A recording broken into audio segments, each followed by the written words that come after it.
Welcome, Sagittarius. Thank you for joining me for your monthly horoscope for September for the Sun or the Ascendant.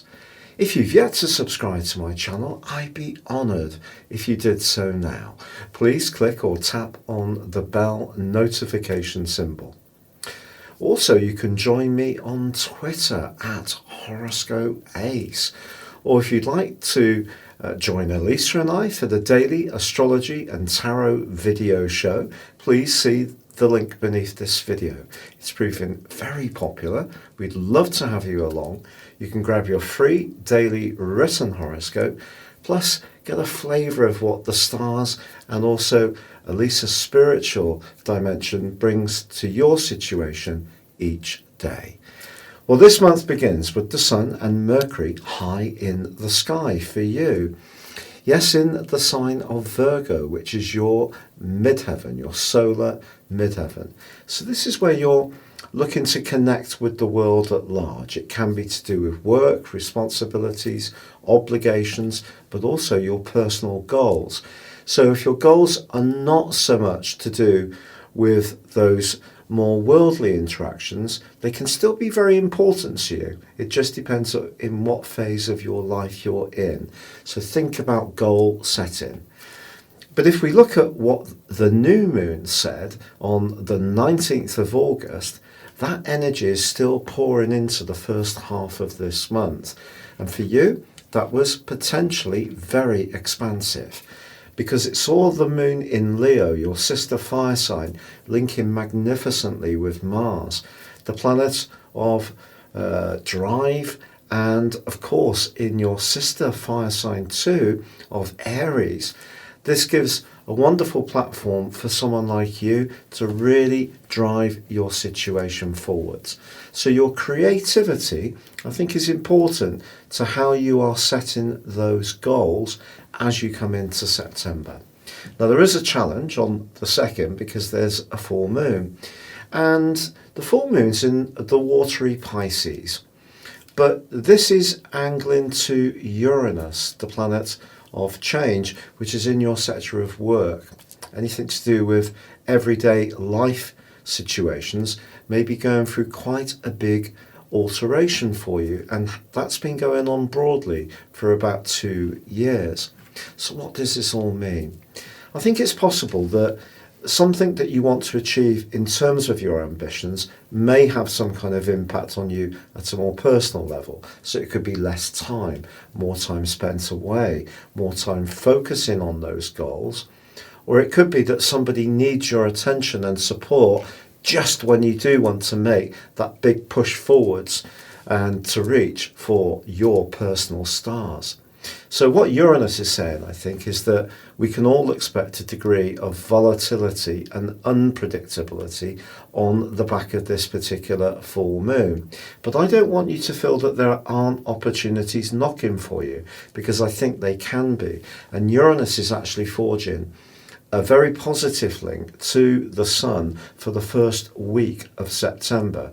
And it's all about flexing, being very open-minded, looking at fresh approaches, all the things that actually you're very good at embracing anyway. Now, on the 5th of this month, we have a sensational event, because Mercury, the planet of communication, moves into your sector of friendship. It's going to be there through to the 26th. So that's something to really enjoy. And if you do want some levitation, some breaks from the intensity of chasing down those ambitions, then Mercury is going to create some opportunities, not least because the following day, Venus, the planet of love and affection, moves into your sister fire sign of Leo. Now, this is going to bring out the side of you that likes to get to the truth of situations, but I think particularly around relationships. But Venus and Mercury combine superbly for about 4 or 5 days. If there is somebody that you've got your eye on or you're really attracted to, there could be a key conversation at this point in the month. But also, if you're in a relationship, I think the fact that Mercury is in your sector of friendship and Venus in your sector of variety and also truth points towards having a conversation with your partner. But if you do, really reacquainting yourselves with the things you share in common, not just the things that you have different. I think that's going to be a very valuable exercise. Now, of course, Mars is going to be moving through your sector of self-expression and enthusiasm and the areas where we can feel most inspired in life, the 5th house, through to the 6th of January. But he does go backwards in a retrograde from the 9th. He has been in shadow, and all of this month he is going to be checked by the more restraining energies of Saturn. So how do you deal with this? Well, one of the things that I would say to you is don't be risk adverse to the point that you do nothing if you have an idea. But equally, if something is really spurring you on, don't just charge into it without a degree of forethought, especially if you do have to invest some money or take some kind of gamble on a situation. So I think if you are somebody who tends to go with the flow a lot, what Saturn's saying to you is do be very cautious about your resources. Over the last couple of years, I think it's likely that an income stream has dried up for you or has become more limited. So this is perhaps not the best of times to put the experience of the last 24, 30 months to one side. You're being asked that despite the daring energy that Mars is prompting you to use, that obviously if you do something that's more entrepreneurial, you just have to factor in that you may not get the return that you want. So just try to keep your feet on the ground a little bit. Now on the 10th, we do have a quarter moon in your opposite sign of Gemini.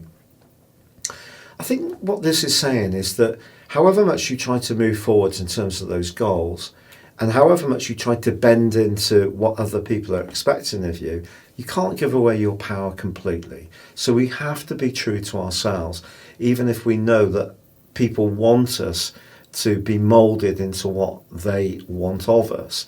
And being a very individualistic and independent sign like yourself, you don't often prosper if you are playing by the rules too much. So the quarter moon is really saying to you, be true to yourself, even if you are being mindful and respectful to whatever expectations are coming your way. Now on the 13th, we have a wonderful event because your ruler, Jupiter, which has been tracking backwards for 4 months, perhaps putting a real strain on finances, that starts to go forwards. And it's going to emerge into the sign of Aquarius on the 20th of December, which is going to be very, very exciting because Saturn returns there on the 17th of December, but there's also a gorgeous solar eclipse in your sign on the 14th, and also Venus, the planet of love and affection, is going to be transiting through your sign in the last half of December. Why am I telling you about this now? Because if you have gone through a sense of real limitation around your sense of self-worth or your financial income, whether this preceded COVID or not, there is something really bright and special to look forward to later this year. But Jupiter starting to go forwards is something that you can really celebrate. Now, it is true that from the 18th to the 23rd, Mercury in your sector of friendship is being challenged by Pluto.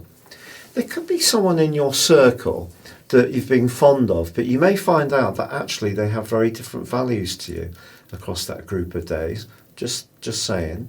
But on the 17th, the new moon gives you an opportunity to really showcase your talents in the following month, but in a way that's not airy-fairy, that's quite solid, and that's because of the support of Saturn on this new moon. So right through to the middle of October, if you're making steady, progressive and thorough steps forwards towards some kind of summit or ambition, you're on the right track. This is going to support you hugely, and Jupiter going forwards will help as well. Now the 22nd sees the autumn equinox. We're at the halfway point of the astrological year.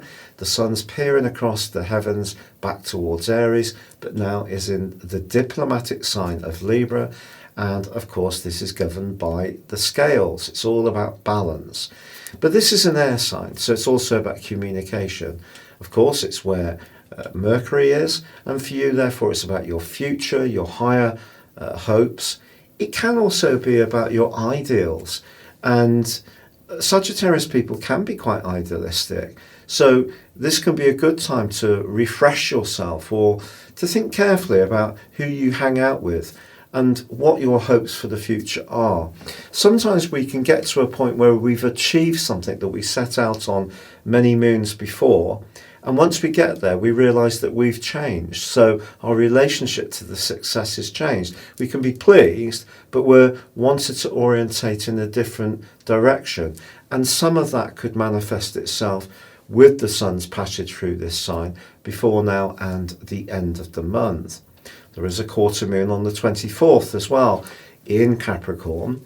So I think for you, this is kind of saying to you, again, if there is a difference of kind of taste or a difference over a financial issue, perhaps in a group dynamic, perhaps you've been involved in a group of people but find them more difficult to relate to now. Perhaps you need to reaffirm your individuality, which the 11th house can be about as much as connecting to the group.